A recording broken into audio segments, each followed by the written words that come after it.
There's been a lot of conversation. There's been an ongoing narrative about how, the NBA is not what it used to be, or the ratings are down, or whatever else. And then, of course, you have this national television game that is going to take place on ESPN at 6 o'clock. And it's going to feature the teams that have both been on pace to win like 70 games this year. One of them is 31-4. The other one is 30-5. And, I tweeted about this last night, and I tweeted after the first half. And I tweeted after the game. Both of those teams not only are absolutely awesome, they both played absolutely awesome last night. And you do wonder, I think we did get very, very fortunate because neither of those two teams had played since Sunday. Mm-hmm. So you also have like the wrinkles that they're going to be able to throw into a game. In order to prepare for each other. You also have the ability to get some rest before you are having to play, right? Like neither of them was in some kind of like, we've played 3 out of the last 5 nights, or, we're on the second half of a back-to-back, or there's no extenuating circumstances. Bro, that basketball was so high level. Good bump, bro. Oh, my God, like they were so good. Playoff game. I tell you this, too. It made you think about, the Grizzlies need more guys that can dribble. If that's the team you're going to have to beat, you cannot dribble around them. Nah, anybody that tries to dribble a bunch around the Oklahoma City Thunder, it is death. Now, the thing that was great for the Cavs is they are unbelievable at bopping the ball around. Yeah. They pass, and then they just get these butt-naked corner threes. Shout out your boy Ty Jerome, bro. Ty Jerome showed Ty out. Jerome had 15 points in 12 minutes. Yeah. He was awesome. And the two bigs was just too much. They only had Hartenstein. I was thinking like the size thing. Like they went to that 2-3 zone in the fourth quarter, and I was like, massive. It looked like the Oklahoma City never seen a zone before. So I was like, part of that was Mobley because like Allen those guys want to drive, right? Yeah. So you don't have a ton of creators on that Oklahoma City team. Shai Gilgeous-Alexander has a super high usage rate, and he's kind of creating it for everybody. And then there's obviously they've got a system that they run, and we have seen this in the past with the Grizzlies. In years past, typically it would happen like twice a year. It would be Rick Carlisle would drop into his zone against the Grizzlies, and Eric Spoelstra would drop into his zone against the Grizzlies, right? Same thing.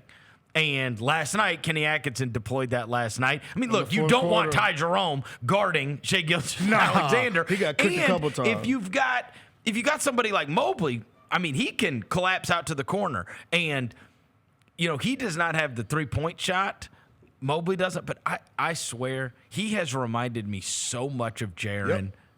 He really has. Put on weight. He is stronger. It reminds me so, and we are now seeing Jaren become what Jaren is going to become. I've talked to you many times about how at one point I sat down with an NBA scout that was not Grizzlies related, who when I was going to write an article for that draft, and I was asking about all the different players, and this is before the Grizzlies ever drafted him, and my note that I still had written down on Jaren Jackson Jr. was he might end up being the best one, but it'll be 5 years from now. Mm-hmm.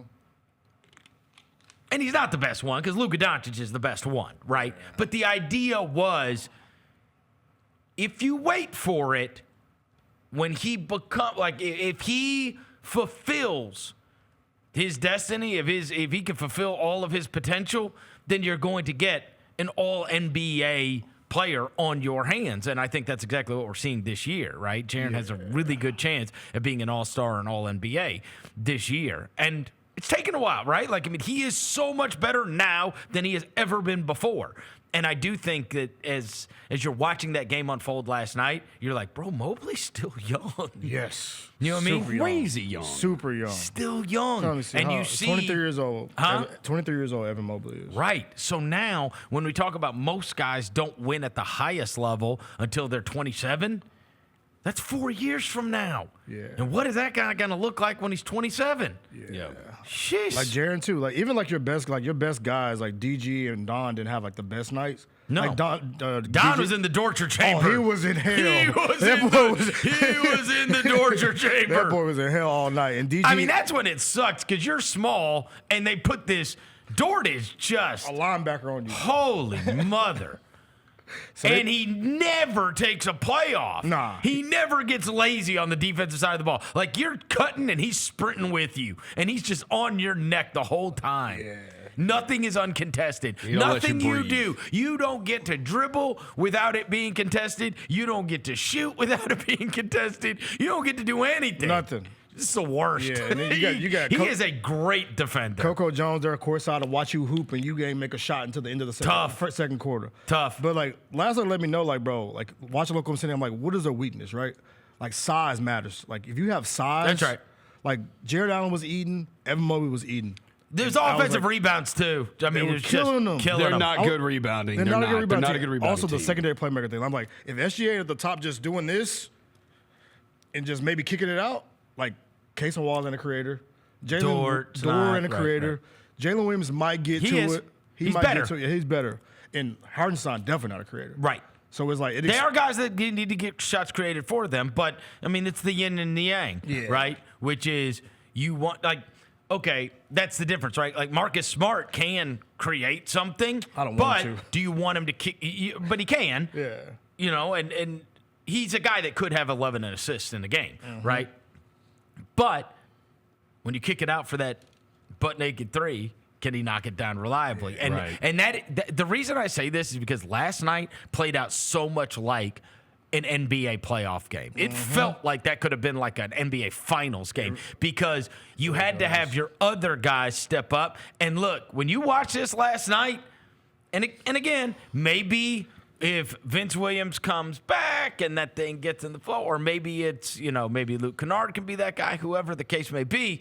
But the same way I'm watching Max Strus just bang down shots, it's like you need that. Yep. You need because they're gonna load up because they're using Dort on Don, and they're making Garland C2, and they are just hassling all of that. But then there is that kick out, and that kick out is and like I told you, there's years ago. That kick out, they're going to try to filter it to the others. That's the way it always goes. And that's why that did feel, in many cases, like a playoff game. Bro, they had to have Ty Jerome be awesome. They had to have Max Strus. Yep. They had to have Dean Wade knock down a couple of shots. It was that kind of way last night outside of because they're going to make it hard for your best players. Likewise, on the other side, SGA got 31 points, but it took him 27 shots. It took him a long way to get it, too. And they only put him at the line 4 times. The referees treated it like a playoff game, too. It wasn't it wasn't no ticky-tack. You walk, except a couple, SGA, did a little, but, it wasn't no you just walk to the free throw line. Also, too, I love SGA. SGA is cold as hell, respectfully. He does this a lot. Yeah. It's a lot of to create some and people space. are like, oh, look at all my spaces. A lot of it's shoulder. A lot of it's shoulder too. He uses his shoulders well. But that's like an offensive foul, right? Not when you're Shai Gilgeous-Alexander. Dude, Kevin Garnett and Tim Duncan got away with illegal screens for 20 years. I'm just saying, but I just wonder because people, he's such a great, he creates space. He's cold, he's shifty, he changes space, but you can't do this to me and be like, oh, you're 10 feet away. Now I can just shoot this mid-range shot. Yeah. But no, respectfully, SGA is a bad dude.